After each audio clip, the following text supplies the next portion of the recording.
So this video is rather important because it discusses the future of employment, and it's not just a random person. This is from Avital Balwit, and this is someone who actually works at the Frontier Lab, Anthropic, and her insights into how the future of work and employment is going to change are very important for individuals like yourself and of course me. So I'm going to do a deep dive on this entire thing because I truly believe that this is really important, that you can stay ahead of the future. Now, if you enjoy videos that are specifically focusing on how you can use AI to better your life and of course preparing for AGI, such as how to invest in AI and benefit from the trillions of dollars that are flowing into that industry, don't forget to check out my post-AGI preparedness group. This is where videos like this actually get uploaded a few days earlier, but without wasting any more time, let's get straight back to the video because it's really important. So essentially, this is a post about my last 5 years of work. Now, if you aren't understanding the significance of this, trust me, at least watch the first 10 minutes because it's truly, truly incredible. So essentially, what we have here, ladies and gentlemen, is a post by Avital Balwit, and this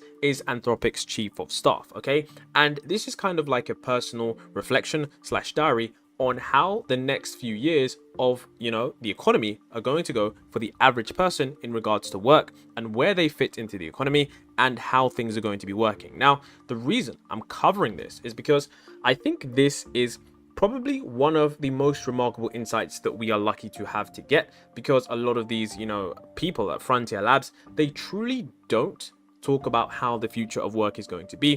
So it is something that I think is very, very important for us to discuss, because this is something that is truly, truly pivotal, especially for this monumental period of time. So there are 4 main things. I'm going to timestamp them in the below, but just take a look at this. So she says, I am 25, okay? And these next 3 years might be the last few years that I work, okay? Remember, this is Anthropic's chief of staff, and she says that the next 3 years might be the last few years that I actually work, which is, number one, an incredible statement, but number two, it should show you the gravity of what we are truly dealing with here.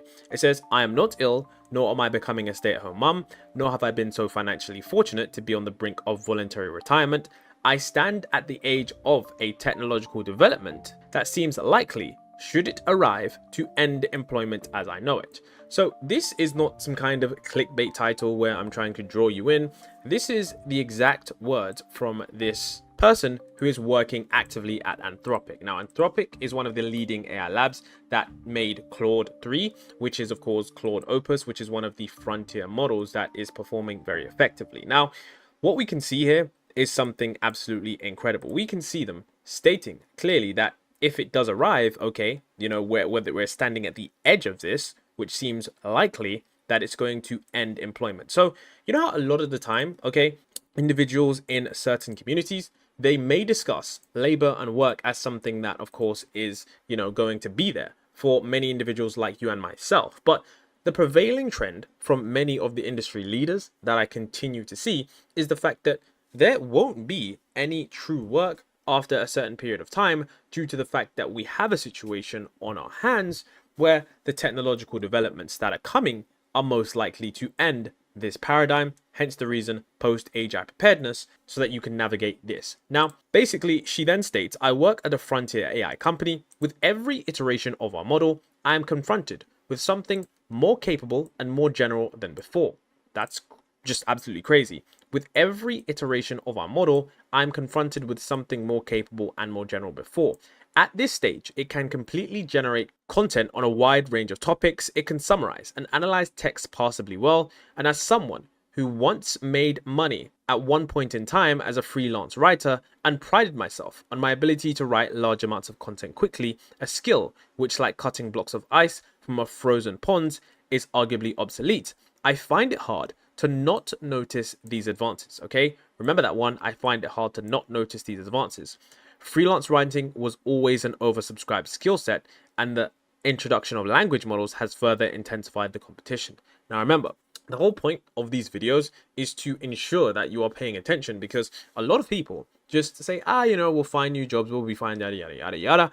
And I think that's very, very ignorant, because it's quite hard to ignore the kind of developments that are going, and eventually they will be, impacting nearly every industry on the planet. So it says the general reaction, okay, and this is where, this is exactly what I say, the general reaction to language models among knowledge workers is one of denial, okay?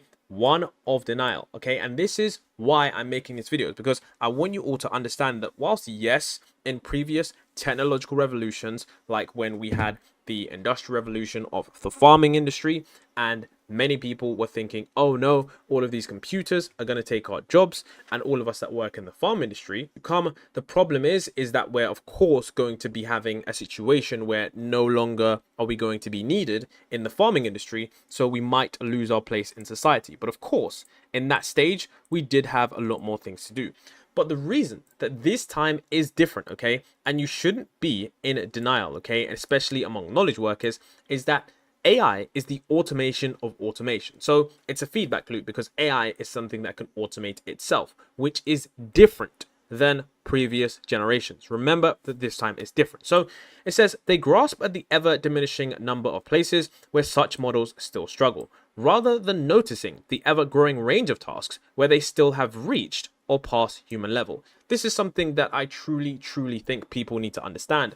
It's about how you view the AI problem, okay? Many people literally just focus on the fact that LLMs, hallucinate once or twice, or in generative AI images, sometimes they make mistakes, but you kind of look at things and you're like, wait, overall, okay, like if we take the entire pie of AI into account, overall, there's like a small subsection that with every iteration is growing and growing and growing and growing.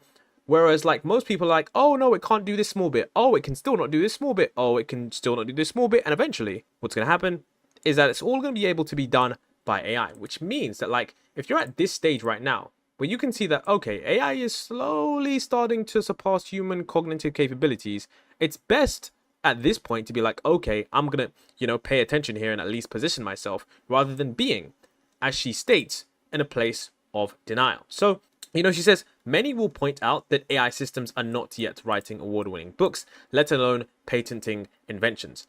But, and this is the most important thing, most of us also don't do these things, okay? And this is what I'm stating, that a lot of the times, people are like, oh, AI can't write, an entire novel from scratch. And AI can't, paint this, and it can't make this poster, coherently with the text in 5 seconds like I could.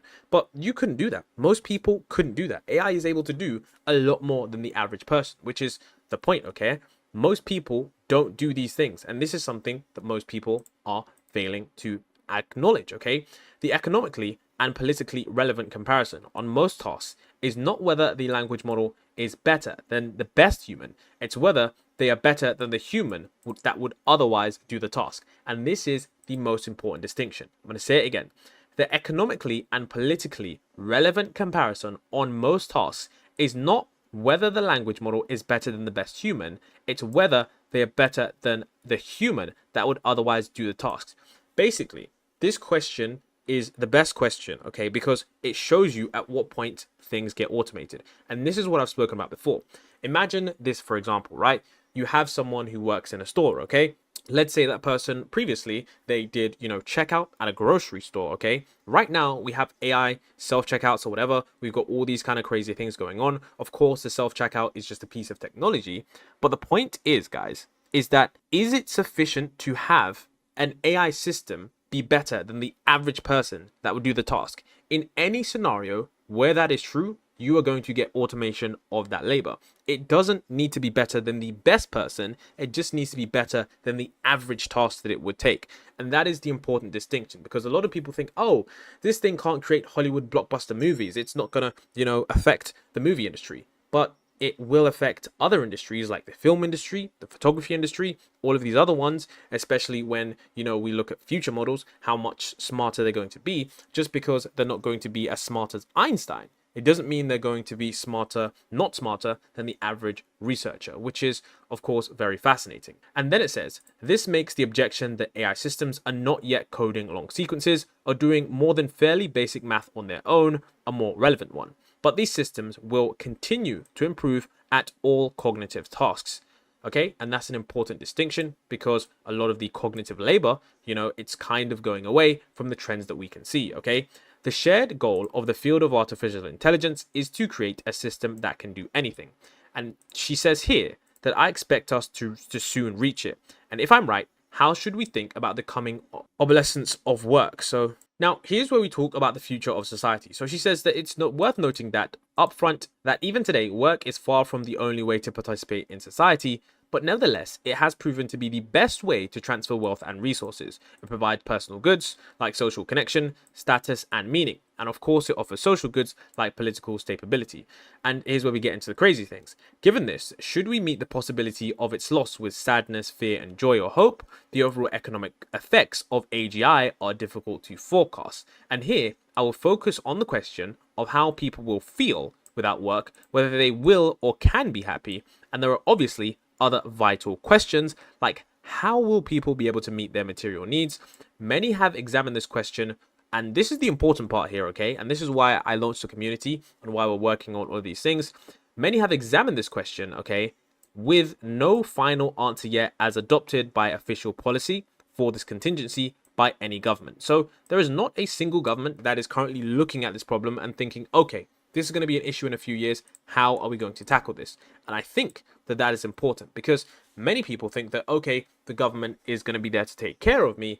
But I would say that the government aren't really babysitters. They just kind of look over you every now and again to see if you're doing all right. And if you're not about to die, the government doesn't really care about you that much. Of course, depending on where you live, this is something that can be argued, of course, but I do think that this is for the majority of societies and the majority of things, it is very, very true. And of course, you can see, I will go ahead and assume that people can meet their needs through universal basic income or other transfers and will solely concentrate on the question of whether people can and will be happy or at least as happy as they are now without work. So here's where we talk about the obsolescence of knowledge work. So you can see, I expect AI to get much better than it is today, and research on AI systems has shown that they predictably improve given better algorithms, more and better quality data, and of course, more computational power.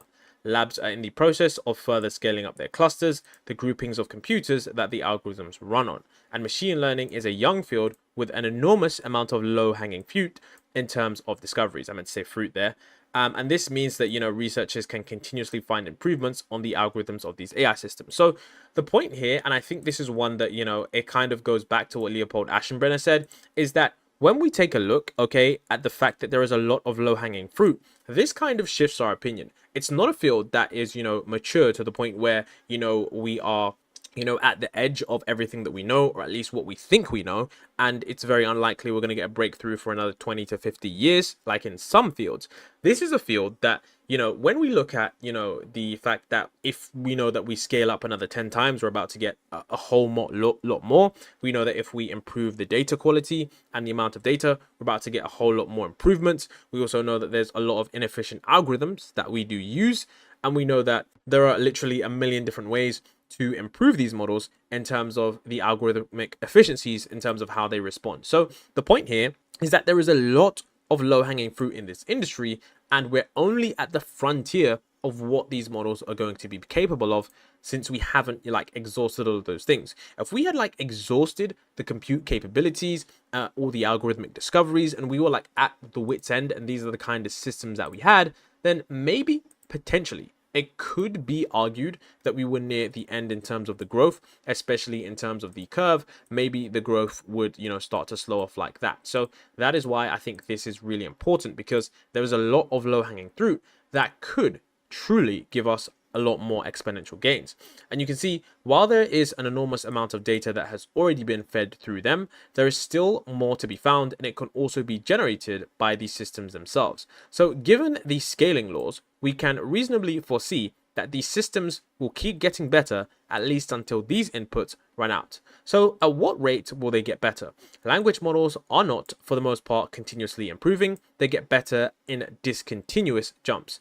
A rough analogy to the current LLM process is that making a new model is like baking a cake. You figure out your data and algorithms, like mixing the batter, then you pre-train the model, that is to run it on a large number of computers for several months, like put it in the oven, then you do some post-training, like frosting and decorating the cake, and of course this can adjust the model in certain different ways to make it more harmless, honest, or to make it good at certain specific skills or use cases. But what matters to most of us for the model's capabilities, at least right now, of course, is the underlying cake. And this can't be easily adjusted without starting over and baking something entirely new. So when it comes to the rate of progress, when these models seem to plateau, you should actually assume that that just means that the next model is in the oven, but just hasn't come out yet. And basically, what they're stating is that whilst, yes, some people do talk about how there is this iterative deployment at OpenAI, from what we can see, growth in LLMs is kind of like this. We hit a staircase, we hit a staircase, and we hit a staircase, because essentially what you have is let's say, for example, you have GPT-5, which brings us to this level. Then we got GPT-4, then we get GPT-5, okay? And the reason it's kind of like that is because, like they said, you have this middle bit here where the model is being, trained, whatever, or, mixed or whatever, you call it, whatever. And then, of course, at the end, you've got the post-training. And then, of course, here you've got the pre-training. So this is essentially where, you're training the model for this entire period of time. So what's interesting is that this period of time where you train the model, this entire period of time, do apologize for the colors there, but training the model, and then of course the model gets released after the post training, and then that's when we get those new jumps, which is why it's very hard to say that right now, things are plateauing, because these models do take several months in most cases to train, especially because the clusters can't support that much, work going on at the moment. So here we can see many expect AI to eventually be able to do every economically useful task, which is a truly insane statement. So many expect AI to do every economically useful task, which is absolutely crazy. And remember, she agrees. Now, this is Anthropic's chief of staff here, and it says, given the current trajectory of technology, I expect AI to first excel at any kind of online work. Essentially anything that a remote worker can do, AI will do better. Copywriting, tax preparation, customer services, and many other tasks are or will soon be heavily automated. I can see the beginnings in areas like software development and contract law. Generally, tasks that involved reading, analyzing, and synthesizing information, and then generating content based on it, it seems ripe for replacement by language models. So basically right here, this gives you a first insight into some of the careers that are under not scrutiny, but under the microscope in terms of where things are going to be truly automated. You might want to note this down. I will have, of course, all the notes on in my school community so that you guys can easily read this and digest the information in an easy to use matter. But guys, this is some key statements that people are not paying attention to, because the main thing here is that anything on a computer, anything remote, anything online, those things, you have to think now about, okay, if I'm a remote worker, if I'm someone that's enjoying my life, traveling around the world, well, that's what I want to do. I need to think about these industries here and how I can position myself, okay, to not be automated away, or to not at least be less economically valuable than an AI system. Sure, you might be 10% better than an AI system, but you have to remember that it's much easier for a company to replace your high salary with an AI system that costs much less. And I do think in the future, what we will see is AI systems that are truly effective, and of course, that can run for 24 hours. Remember, you're just a human. You can't run for 24 hours like these AI systems can. And with all the AI agents being built on the back end, trust me, guys, things are truly ripe for disruption. So you need to think, okay, how can I do this, okay, and how can I manage myself better in order to at least not be in that place where I'm less economically valuable than this thing.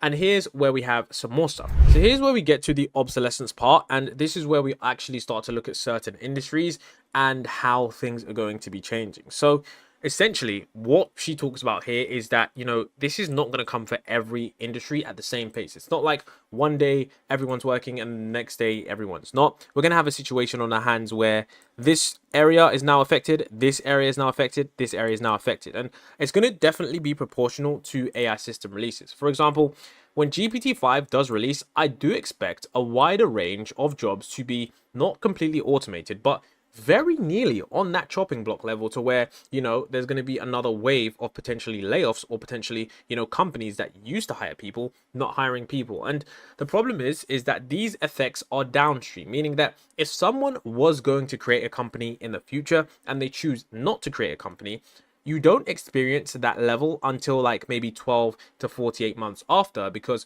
the companies that would have replaced the old ones that wouldn't hire you, those ones no longer exist. So overall, that entire market share has died down. So essentially, the pace of improvements in robotics lags significantly behind cognitive automation. It's improving as well, but more slowly. So this is basically what they're saying, is that if you do anything with your hands that is pretty intricate, in a guided specific situation. For example, surgeons, gardeners, plumbers, jewelry makers, hairstylists, as well as those who repair ironwork or who make stained glass might find their handiwork contributing to our society for many more years to come. And this is, of course, very, very true. I do think that, people in these industries, they have a unique set of skills that, for a robot to do as well as a plumber, it's very, very hard considering, the fact that it needs to navigate its way into a house, deal with the customer, be able to identify what's going wrong, stop the water flowing, whatever issue it may be, then coordinate with all of these kind of things. Like if you try to get a team of, engineers to get a robot to do that, that would cost a lot and it would be so expensive to do that. But an AI system that's on a computer running that can take control of a computer, that is something that is vastly easier, which is why a lot of the people who work at desks are more at risk than someone who does a manual labor job. And this is something that I think this trend is important to pay attention to. So, of course, regulated industries like medicine or the civil service will have human involvement for longer. But even there, I'm expecting increasingly number of human workers who are, supplemented with AI systems working alongside them. So basically with this one is that if you work in a regulated industry or you're thinking about getting into one, I think those ones are still pretty good for the future because regulatory boards and stuff like that, they do take a lot of time to allow people to get into their industries. For example, like to become a doctor, there's all these tests you have to take. To become a lawyer, you got to pass the bar, you got to do this. It's this whole kind of thing, whether you want to call it status, even if the AI system is better, there's just this human kind of aspect where even if AI systems are better, because of the regulatory bodies and how AI might be viewed at that time, AI is probably not going to be penetrating those industries very, very soon. Like it's not going to be, okay, AI's here, boom, let's use it. There's still regulatory bodies that people, follow, and it's going to be really hard to change those because small changes and small issues with AI systems, unless they're like 100%, and unless they have no bias, no this, no that, no that, it's going to be really hard to change those legacy industries because they are very, very resistant to change and they were built upon those, strict foundations. So careers that have like all those regulations around them, I think those are going to be secure for a very, very longer time. Now, of course, we talk about industries that are going to be preferred for humans. So for example, those jobs that where you want a human to do it, even if an AI system might be better. So for example, jobs that might fall into this category include counselors, doulas, caretakers for the elderly, babysitters, preschool teachers, priests and religious leaders, even sex workers. Much has been made of AI girlfriends, but I still expect that a large percentage of buyers of in-person sexual services will have a strong preference for humans. And I think this is an interesting term here, nostalgic jobs. And I think that term actually does make sense. So you can see that these jobs right here, even if you have like an AI system that is, just amazing at, sitting a baby, like let's say it's great as a babysitter, I would not want an AI system babysitting my child. I would want it to have the human to human connection. I would want it to understand what other humans want.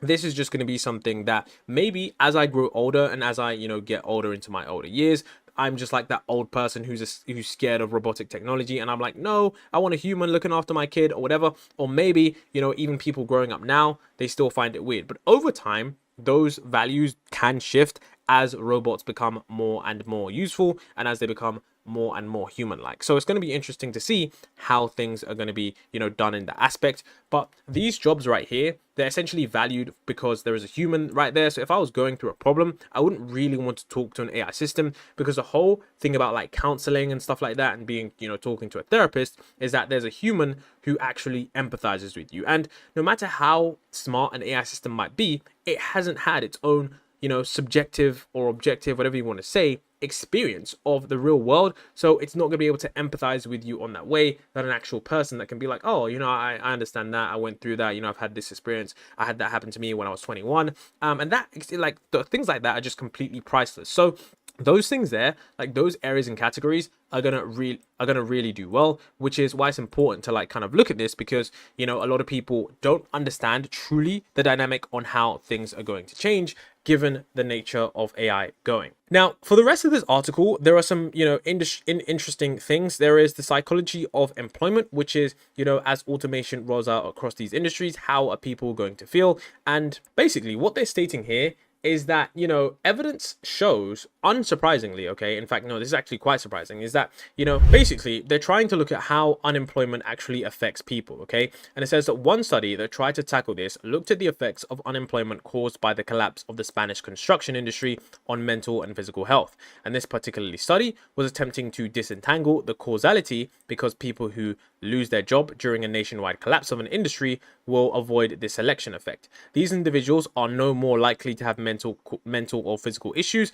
than other members of the population. And it says by looking at large-scale survey responses before and after the crisis, they found that unemployment did appear to increase the likelihood of reporting poorer health. And it says here, it does seem that overall unemployment makes people sadder, sicker, and more anxious. But it isn't clear if this is an inherent fact of unemployment or a contingent one, okay? Because basically the problem is this, right? If you right now, you're unemployed, okay, why are you sadder? Think about that for a second, okay? Why are you sadder? You're sadder because, number one, you might have less status because you don't have a job. And number two, you don't have any money, okay? You don't have any money coming in. So you might think, okay, I'm not bringing any value into society and I'm not making a living for myself. And of course, I might be homeless and yada, yada, yada. And you can see right here, you've got all these things that they talk about, okay? The financial effects are probably the main one. Like, if I gave you right now $10 million and I said you can never work a day in your life, you're never allowed to have a job, even if you wanted one, you just are not allowed to work. Most people would laugh, run off with the 10 million and be like, this guy doesn't know what he's talking about. And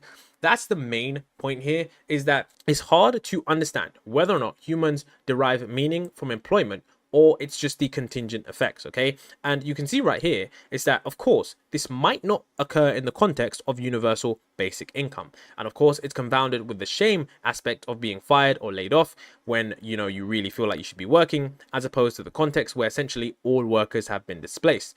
Intuitively, it seems that there should be more negative psychological effects from losing a job in a way that feels like a personal failing or that sets one apart from one's peers, versus losing a job in a blameless way or at the same time and the same manner as one's peers. Basically, what they're stating here is that whilst you might think that a lot of people who lose their jobs during this revolution might be sad, if everyone loses it at the same time, like people did in the pandemic, people actually don't increase their psychological distress because everyone's in the same boat. You can see here, they found that individuals who were temporarily laid off in April of 2020 reported lowest levels of distress compared to their peers who remained employed. And you can see here, the widespread nature of layoff normalized the experience, reducing the personal blame and fostering a sense of shared experience. And of course, financial strain was mitigated by government support, personal savings, and reduced spendings, which buffed against potential distress. So basically, they're stating that there might not be as much angst and as anxiety in the future if everyone is in the same boat. But I do think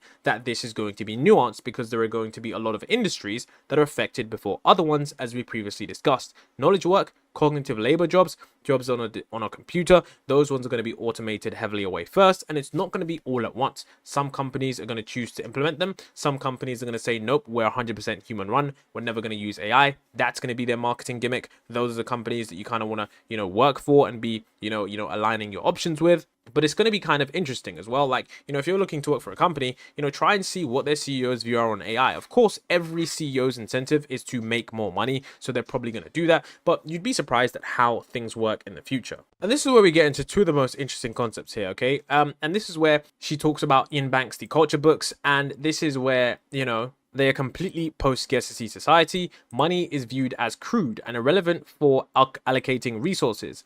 Living space, raw materials, and energy are produced in abundance for its citizens, and the capacity of its means of production are ubiquitously and comprehensively exceeded every reasonable demands its not unimaginative citizens could make. Yet, culture at least has one need that this abundance cannot satisfy. That feeling was the urge to not feel useless.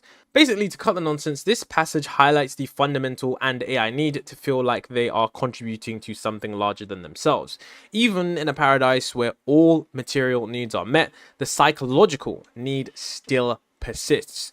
And she states here that, you can think about it right now. Do you do anything that you are notably worse at than other people just for the sheer value of doing it? She talks about how, being a ballerina, even though she's in her mid-20s and, being a ballerina is long behind her, but moving her body like that still brings her joy. And this is where she talks about post-AGI. So she says, a renowned AI researcher once told me that he is practicing for post-AGI by taking up activities that he's not particularly good at. jiu-jitsu, surfing, and so on, and savoring the doing, even without excellence. This is how we can prepare for our future, where we will have to do things from joy rather than need, where we will no longer be the best at them, but we will still have to choose how we fill our days. We will also not need to choose how to fill our time alone in the context where we are all out of work. And where this is one of our main worries, it means we built relatively aligned artificial general intelligence. For the same reasons I expect us to reach AGI, I expect it to progress beyond this point to where we have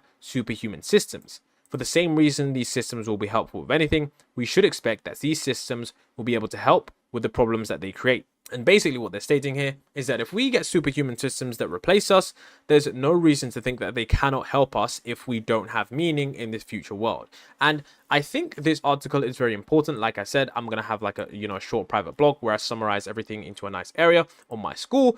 And this video, is likely going to be released on the school community. Going to be released on the school community a few days earlier, because this is the community where we discuss how we can actually navigate this stuff. And I don't want you guys to feel like, look, there's nothing I can do. There is so much that you can do in order to be proactive, especially in the last few years of work. There are investments that you can make. There are ways that you can transition your career from one area to another. There are mindsets that you can use. There are frameworks that you can apply to your life to ensure you're not one of the people that get first automated, because whilst automation is something that is coming, it might not get you first if you're able to move out of the way and you're still able to be relatively valuable in the economy. That's what the entire thing is about. So let me know what you think about this entire document. It is definitely a long one. Maybe I did go over my time limit here, but I think this is probably one of the most important articles, because I think by at least 2027, we're truly going to see the trajectory of where things are going, because at that stage we will likely have had at least 4 to 5 years. By 2030 of AI development, we will likely have the biggest clusters being built. We will likely have maxed out the physical hardware, so we're likely going to see where those developments are going to be, in the sense that any more improvements are going to be hard to come by, and therefore we know that the jobs that currently exist for humans are probably going to be there for quite some time. So this was something that most people just did miss, but I'm pretty sure that this article was something that I think is definitely valuable to those of you who are concerned about the future of post-AGI economics. Let me know some of your thoughts on how all of this is going to go down and what your plans are. And if you enjoy this video, I'll see you in the next one.